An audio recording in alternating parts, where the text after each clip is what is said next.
Bonjour à toutes et à tous, bienvenue dans Medfan. Aujourd'hui on va parler de deux sujets. D'abord notre premier court-métrage qu'on a lancé au début de l'été. Et puis on va parler de la fête médiévale de Lusignan à laquelle la 9e baronnie a participé.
Donc ça y est, on a lancé notre premier court-métrage, notre premier épisode sur l'univers de la 9e baronnie. Alors bon, pour l'instant, vous attendez pas à ce que ce soit un truc gigantesque. C'est notre toute première expérience audiovisuelle complète. Alors je dis expérience complète parce qu'on touche à tout ce qui constitue un film.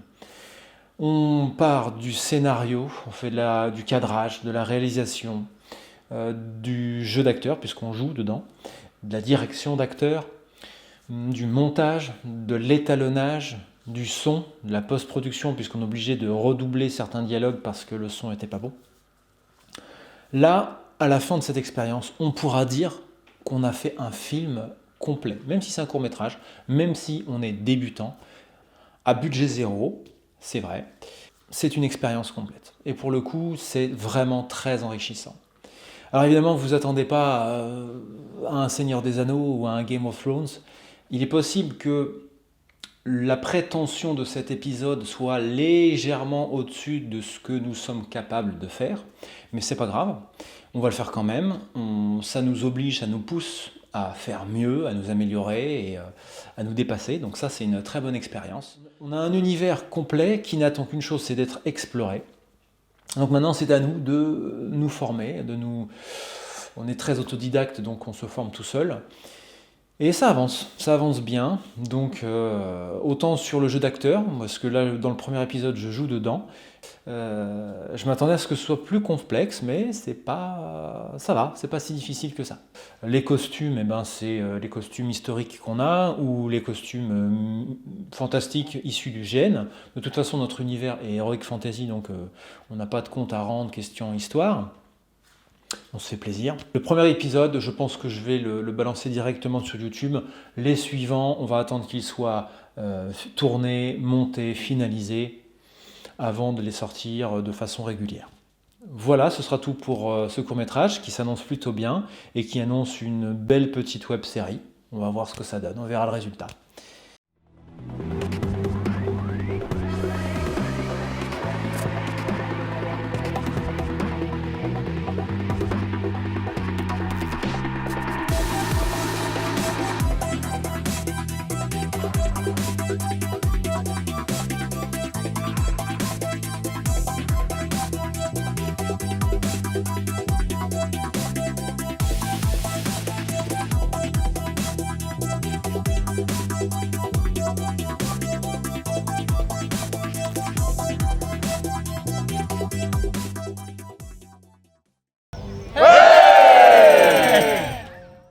La fête médiévale de Lusignan. C'est la 3e prestation de la 9e baronnie pour cette année. Nous y étions tous, excepté 2 qui n'avaient pas pu se libérer. C'était très bien, c'était très agréable parce que les nouveaux que vous connaissez déjà, qui sont déjà pas mal de fois passés devant la caméra, ont pu être en présence des anciens. Et puis donc de partager tous ensemble de bons moments sur le campement de la 9e baronnie. Les anciens d'ailleurs qu'on va découvrir un petit peu. Bon, vous êtes qui?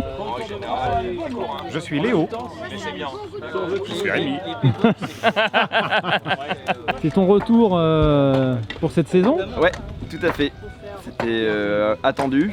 Première prestation pour moi de l'année, un peu difficile parce que on va dire que j'ai entre guillemets fait mon gros sac pendant cet hiver. Avec les études, j'ai été très pris, j'ai pas pu faire de sport, j'ai pas pu m'entretenir. Président de la 9e baronnie et combattant en armure depuis X années. X années, c'est combien depuis quand? 2008, quelque chose comme ça, je pense. 2007 même, non? 2007, 2008, plus de 10 ans quoi. Membre de la 9e baronnie comme musicien depuis au moins 2012, de mémoire. Donc tu es dans la 9e baronnie depuis longtemps? Ouais.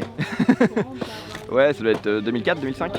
Donc tu as dit que tu faisais des études? Ouais. J'ai repris des études en ostéopathe en 2014. Ça y est, j'ai fini. Enfin, je suis diplômé et je suis en train de m'installer. Donc tu vas être l'ostéo de la 9e baronnie? Voilà, c'est avec plaisir que je serai l'ostéo de la 9e baronnie. J'ai fait mon mémoire d'ailleurs d'ostéopathe sur le combat en armure et les impacts du combat en armure d'un point de vue ostéopathique justement sur le corps. Donc c'était assez intéressant. Ça a vraiment plu d'ailleurs comme thématique. En tant que président, ce que je vais apprécier, c'est la bonne entente entre tous les membres. La camaraderie, les relations entre les membres. Tout le monde est là pour se faire plaisir, pas de pression, on est là pour vivre notre passion du Moyen-Âge tous ensemble, dans la bonne humeur. Je dirais comme tout le temps, longue vie à la 9e baronnie. Là, je trouve qu'on a vraiment trouvé un bon équilibre, une bonne ambiance. Des combats qui sont fair-play, qui tendent vers des combats de qualité et on a enlevé un peu cet esprit sportif pour aller vers un esprit plus chevaleresque et ça me convient plus à titre personnel et je pense que c'est mieux aussi d'un point de vue associatif. Et puis je suis très content et très satisfait de voir qu'il y a plein de nouvelles têtes et ça fait vraiment plaisir de se dire que quoi qu'il arrive, voilà, moi je vais bientôt être papa, je m'installe, donc je vais forcément être un petit peu moins disponible pour la 9e baronnie, mais je suis rassuré sur le futur de la 9e baronnie, complètement. Comme d'hab, on y faisait du campement médiéval, des combats en armure, des exposés pédagogiques sur l'homme d'armes au XVe siècle et l'armement au XVe siècle. Ça, c'est des choses qu'on fait depuis à peu près 10 ans. Hein. Les exposés pédagogiques, ça fait 10 ans qu'on parle des combattants en armure, qu'on détruit les clichés sur le Moyen-Âge, du type le chevalier qui tombe, il ne peut pas se relever, le poids des armures, tout ça. On balaye ça par la vérité historique. Et ce fut l'occasion pour l'un de nos nouveaux de faire son premier pas d'armes. Nous y étions aussi pour faire de la musique médiévale, ou inspiration médiévale, et jouer nos compositions. Notre groupe musical y était au complet là aussi, percussion et cornemuse, et là encore ça fait plaisir de se retrouver tous ensemble.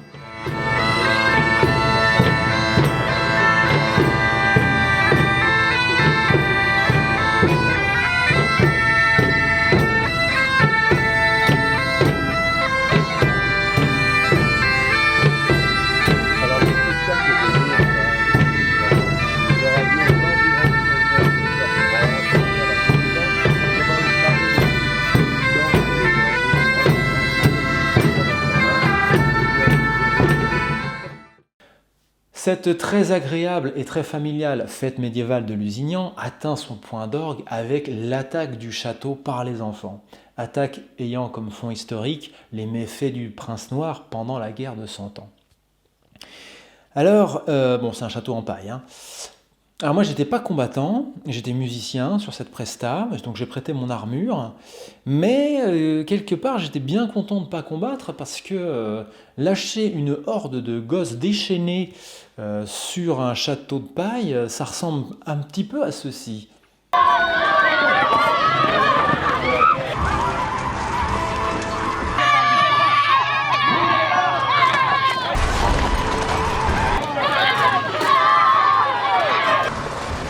Ah puis alors là, les gamins, ils ont complètement déconnecté. Hein.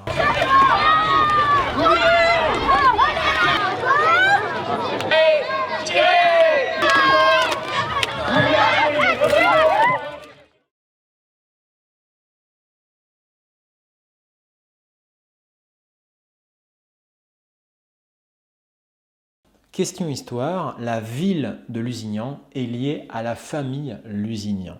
C'est une vieille famille qui existe depuis le Xe siècle, qui existe toujours d'ailleurs, qui possède différentes branches de Lusignan.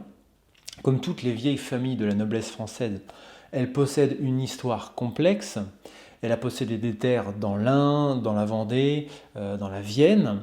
Elle a fourni un duc du Luxembourg, plusieurs rois de Chypre, en Arménie aussi, ainsi qu'à Jérusalem. Toute personne qui s'intéresse aux croisades connaîtra le nom de Guy de Lusignan.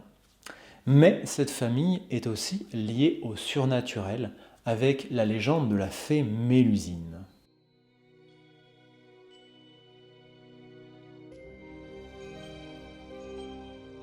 Pour ceux et celles qui ne connaissent pas l'histoire de la fée Mélusine, je vais la résumer rapidement.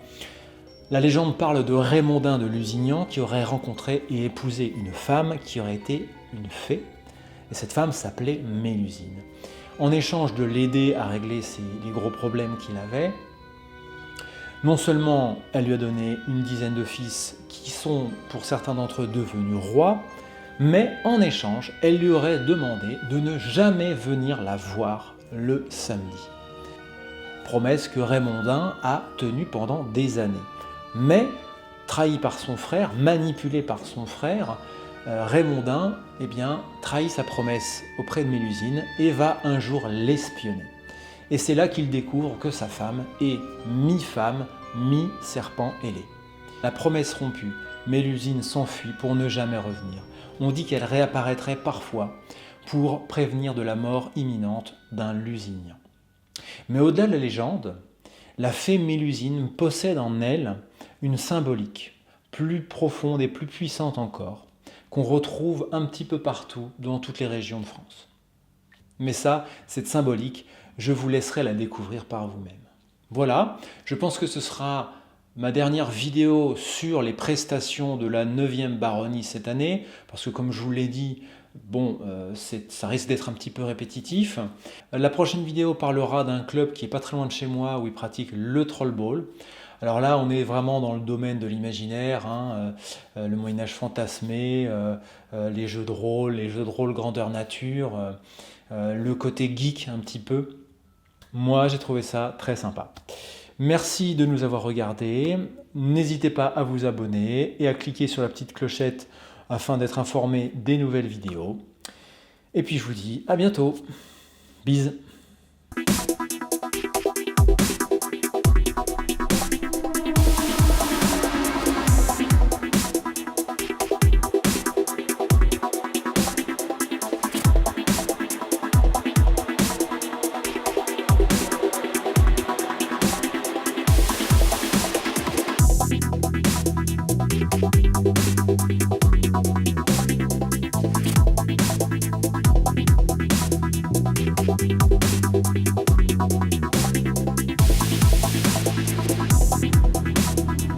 L'attaque du château, un château de paille, par les enfants.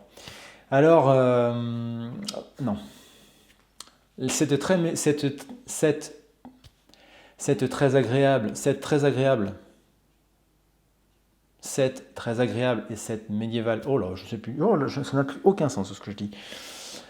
Voilà, merci de votre visionnage, de votre regardation, d'avoir bien visualisationné cette putain de vidéo que je n'arrive pas à faire.